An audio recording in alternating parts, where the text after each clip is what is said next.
Hello, my name is Stephen Jones, and this is In the Know. Today, we're going to be talking about how to start and grow your own community of prospects. And many of you may have, say, an email list or have been building an email list. This is a little bit different. Actually, it's a lot different than building a community. I actually have an article that I wrote. If you're following me on LinkedIn, you can go to my profile and there's an article that I did called The Importance of Community Building versus Email List Building. So I want you to make sure that you read that, and we'll talk a little bit about that, about why it's important. Around, seems like maybe around the 90s, early 2000, the big push was to build your email list. And that's still important now, but it's nowhere near as important and as valuable and as profitable for you as a business owner if you build your own community. And that's completely different. And a community would be a group on LinkedIn, a community group on Google Plus, a group on Facebook, whatever, where you've got people that are interested in your product, interested in your services, people in your network that are in a group that you're the owner of, and everyone can interact with each other, engage with each other, ask questions, comment, post different things, and then you, as the owner, have all sorts of abilities in that regard. That's really key for you, and if you haven't started building a community, that's okay because I'm actually going to show you right now, today, how to build that community on LinkedIn. But I just wanted you to see a little bit of backstory, I guess, on the importance of it and why. Um, One other point in that regard, I'm just kind of scrolling through the article, but one other point in that regard is when you build an email list, it's so easy for someone to unsubscribe. And a lot of people can, or a lot of business owners that I've worked with have spent a lot of time and energy and resources to get someone to join their email list and get them to be a subscriber of their email list. And then with so many people getting so many inundations of newsletters and things like that, it's so easy to unsubscribe. So all that energy and all that time you put into getting a subscriber, they click unsubscribe one time and they're gone, and you never hear from them again, and they're never going to join your list again. A community is different. When your prospects can interact and engage with you and interact with other people, and they're part of something, they'll stay, or most of them will stay much longer than joining just an email list. So groups. To find groups, if you're not sure what that is, under interest, you got groups, you click that, and then you're sitting in your groups section. So I'm going to be focusing on one particular group as an example for you. That's the Social Media Mastery for Business Leaders group. That's going to be where we'll spend some time there. So, how do you start a group? You'll click on, let's see, again, you go back to the word groups. If you scroll down here towards the bottom right, if I can get my page, there we go. On the bottom right hand side under groups, it says create a group. I mean, you can't get any simpler than that. So a few things before you get started in that regard that are critical, and you got to do these things. Number one is, what is the strategy for the group? Just creating a group in and of itself is not going to be valuable for you unless you have a strategy for doing so. So let's talk a little bit about strategy for the group. Who's your audience? Who's your prospects that you're trying to reach out to that you want them to join the group? Our group, for instance, is Social Media Mastery for Business Leaders. The reason that's the name and not our company name, oop, unexpected problem. The reason that Social Media Mastery for Business Leaders is the company or the group name and not the company name is that people don't want to necessarily follow your company name. You know, you have a company profile on LinkedIn, and that's where you want to have people follow you. The community is different. So I chose that name because we want people that are interested in social media. We wanted people that were leaders and decision makers in their industry. And then we wanted people that wanted to know more about social media. So it became social media mastery for business leaders. So same thing for you. What's the hook that you're trying to get people to your group around? Who are your prospects? Who are you trying to reach? And why would they want to join that group? So the strategy for your group is number one. Coming up with a name would probably be number two. And if you'll see here, you'll have a logo option, and then there's also something called a header option when you're creating a group, and those are images, pictures. So you want to have what would be considered a logo for the group. And again, the logo for the group is not your company logo. That needs to go on the company profile page. And then a header image, and I'll show you ours as example, if this will play nice this time. Um, so strategy number one, company name number two.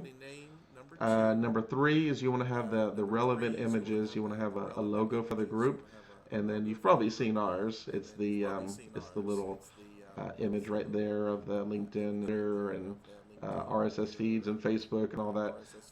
That represents social media, so people recognize that as so. And then our header image, we wanted to reflect the diversity of the group and then also utilize the social media icons. So last thing you want to be ready for before you start to build the group is have a description for your group. Have that ready to go. You can write it out on a Word document and then actually um, copy and paste it into the box there for the description. Because if you have no idea what the strategy is going to be and you have no idea what the name is going to be, um, there's no point in building the group first. And you can figure that out in a relatively short period of time. One of the things I want to show you at the same time as I'm showing you how to go through the steps, and we'll do that in a minute, is ours as an example, our group description and our group summary. The summary basically just needs to be really just one paragraph. There's not a whole lot you need to say in the summary. But let's see. I'll show you ours here. I may even just read that to you.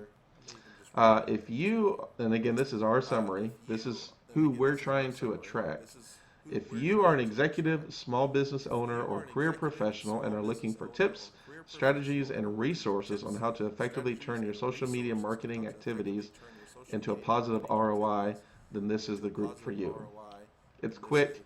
It basically says this is who we're looking for, and if you identify with that, then you should be part of our group. The description can really just be 3 to 4 paragraphs, but the description needs to tell me if I'm a prospect for you, if I'm a likely buyer of your products or services.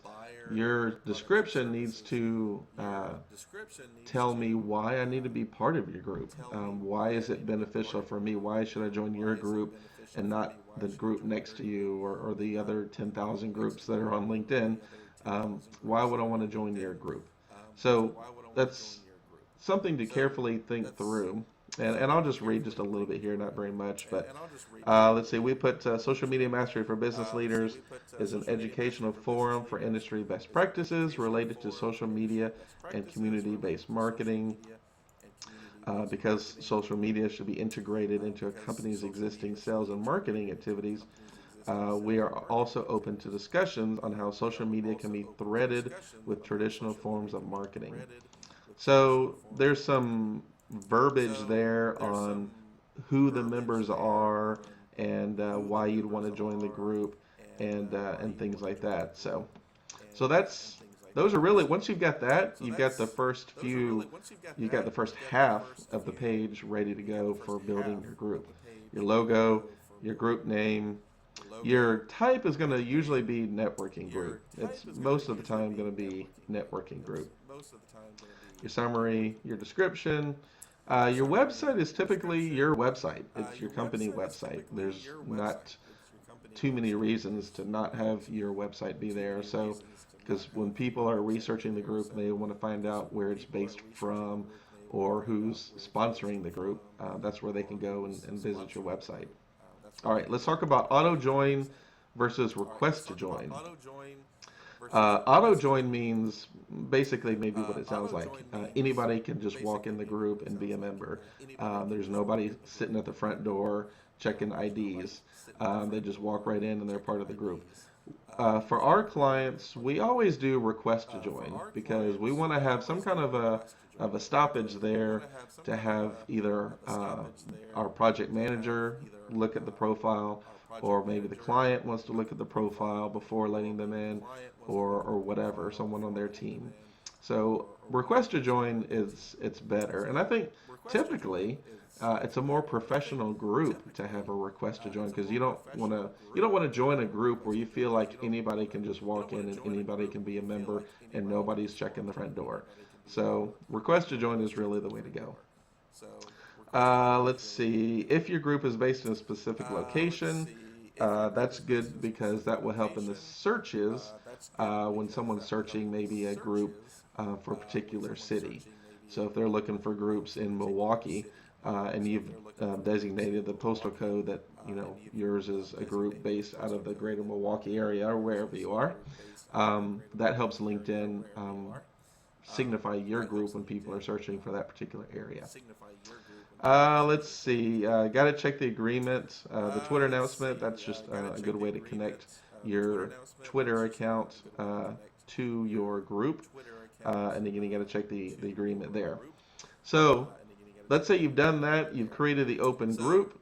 And now you are ready to go. You've got the group set up. So first things first, before you even send invitations to people, because as you go through the process, the next step would be to send invitations to people. And I actually skip that step because I don't want to send you an invitation to join my group when not only is there just the one member of me, but there's no discussions happening. Who's going to want to join a group with no discussions, even though it's a brand new group? So first thing you got to do is you got to start some discussions. So here's some suggestions on what we've done as far as what initial discussions to have as a group. And these are ones that you would start. And if you're not sure how to start a discussion as the group owner, it's the same way that you start any discussion in any group. It's the same little box right there. It says, start a discussion or share something. That's how you start a discussion.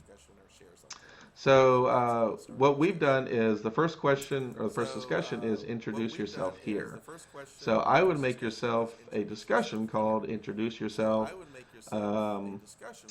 Please introduce yourself or tell us who you are, something to that effect, because you want to funnel those conversations and those discussions to one discussion. You don't want to have 13,933 people post on the group wall saying hello, here I am. You want to try to funnel all that into one discussion. So that's and there's 333 people that have said this is what I do, this is who I am, nice to be part of the group and things like that. Another idea for a conversation starter discussion initially could be to post your Twitter handle. That's a good interactive way to get a new member involved in the group to do something. So the introduce yourself is one. Post your Twitter handle is another. Another one that I've seen that's real popular that we do too is to post your Facebook page. If you got a Facebook page, post it there. And again, the reason you're doing that, the whole reason you're even doing that is just to begin to let new members be active. Give them something to do. Throw them a softball and let them get started in your group. Another softball discussion you could post initially would be to post your company page. That's just a good way just to share a little bit, have your members share about who they are. So when you've got your discussions posted, and you have, let's see, I can go back over here. Usually, I start with maybe three discussions, sometimes four. Once you've got those, introduce yourself and post your Twitter and all that kind of stuff, then post a real question. Post a real discussion around your services.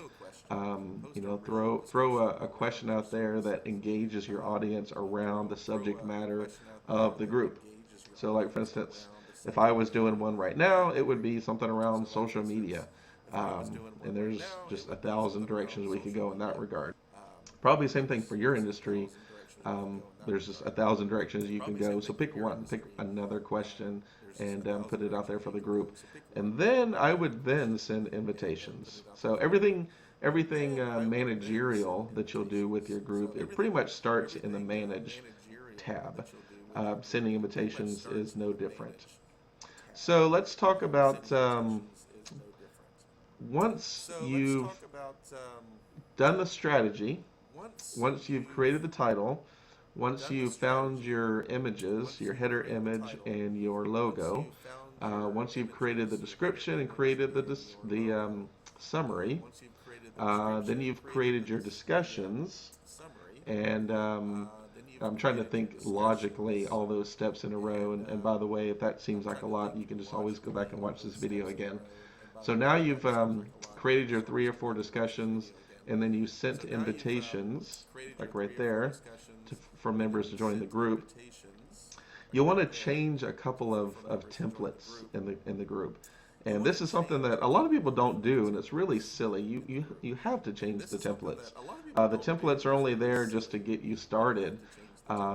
It's not meant to be a finished product for you, because LinkedIn doesn't know you, and they don't know your group, and they don't know your community, so they just give you a template. So here's 2 templates at least that you want to make sure that you change. The request to join message, you definitely want to change, and the welcome message you want to change. Now this is a great service for you that LinkedIn does.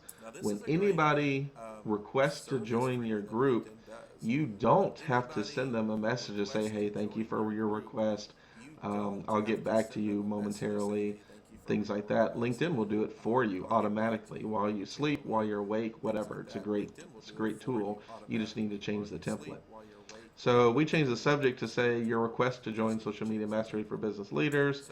Thank you for requesting to join one of the fastest growing social media forums on LinkedIn. We look forward to reviewing your profile for acceptance.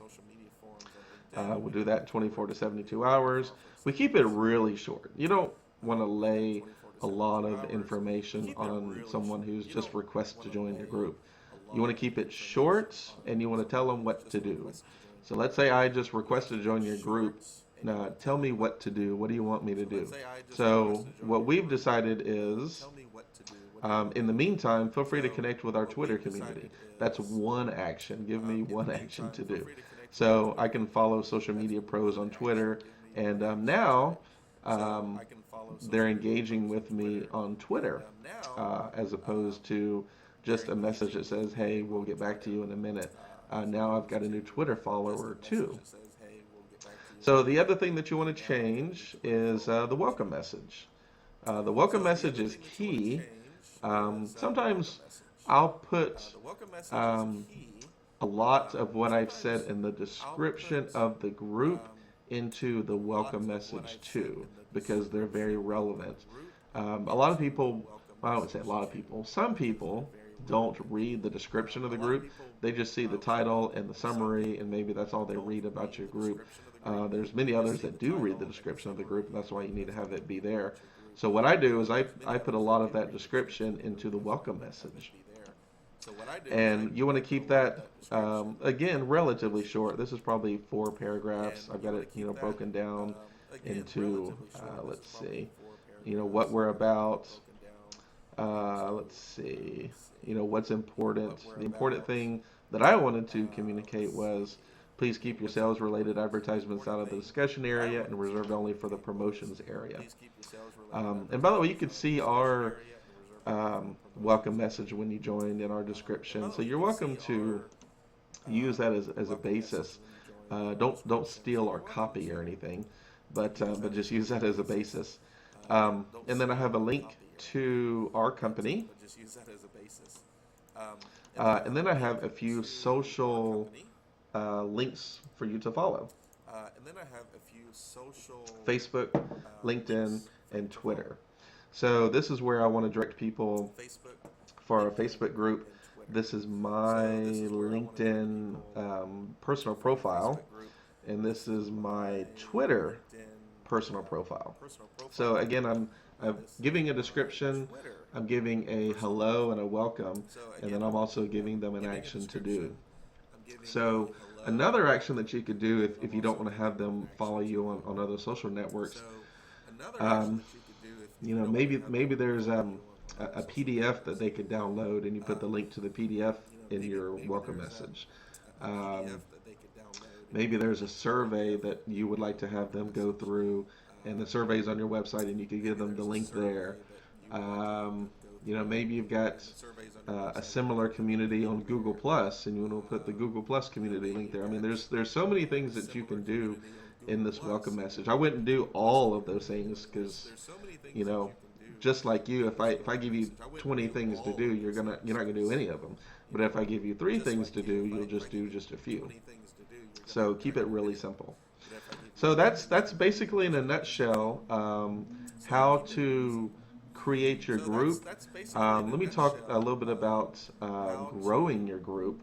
So when your group is created, you definitely want to send invitations to people that you know, and that starts the conversation.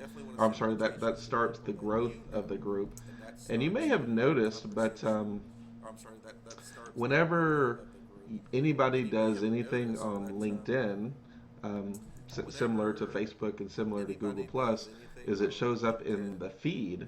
So when someone joins your group, LinkedIn, it shows up in their feed, and that's great for you. That's free advertising for you. If you send out, an invitation to 500 people in your network, and 50 people join, uh, that's 50 times on LinkedIn that it's going to show up in threads that people have joined your group, and everyone who's joined the group, their whole network will see potentially that thread and that feed that they joined your group. So we get a lot of people to join our group because they saw their colleague join the group, and that's going to be great for you.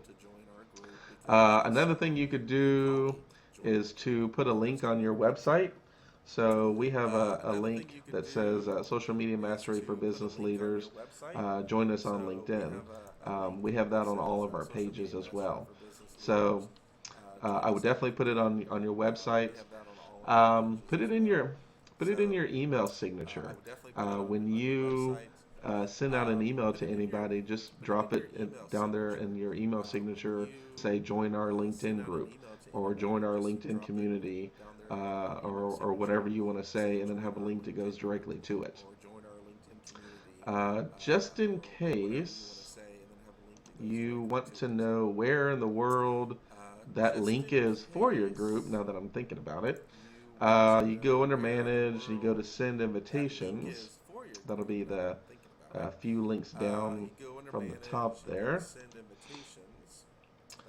There will be a link at the very bottom, almost kind of hidden actually, of your group, and there's the link to our group. And you just copy paste that whole thing, and that takes people directly to the front door of your group. Real quick, another thing that you could use to grow your group. Um, I would, if you've got an email list and you're sending emails out via, say, like Constant Contact or Infusionsoft or whatever your email program is, do a blast to your email list to say, hey, we just started a brand new community. Here's what the community is about. Come check us out. That's another way you can grow your group. Another way is as your group grows and it gets more and more members and more interactivity, LinkedIn will actually promote your group. So I know now, or I know that as people search social media groups on LinkedIn, ours is a recommended group or a suggested group. when people are searching for social media groups. So same thing will happen for your group in your industry, which is why the keywords that you put into the description is so important. Is you want LinkedIn to say, you know what, this group is active, and this group is around whatever, say financial services or photography or telecommunication services or whatever your group is around. LinkedIn will use those words in the description to say, hey, this is a relevant group. This is a suggested group for you, for people that are searching for groups like yours. So there's a lot to talk about, and I could go on for another hour, but I think that's enough to get you started. Main thing is the strategy. Sit down and determine who you want to attract in the group, and write out your summary, write out your description, come up with a good title for the group, something that basically reflects who you want to have in the group, and ideally build it for prospects. Any other questions you have, you can go to our website, which is linkedinsight.com, and click Ask, and you can ask any question there around today's webinar, or you can ask any questions around what you'd like to have as future topics going forward for future webinars, future education pieces. Today's topic actually came from several people saying they'd like to know more about how to start a group and the right way to start a group. So thank you for your time. Again, I'm Stephen Jones, and you are now in the know.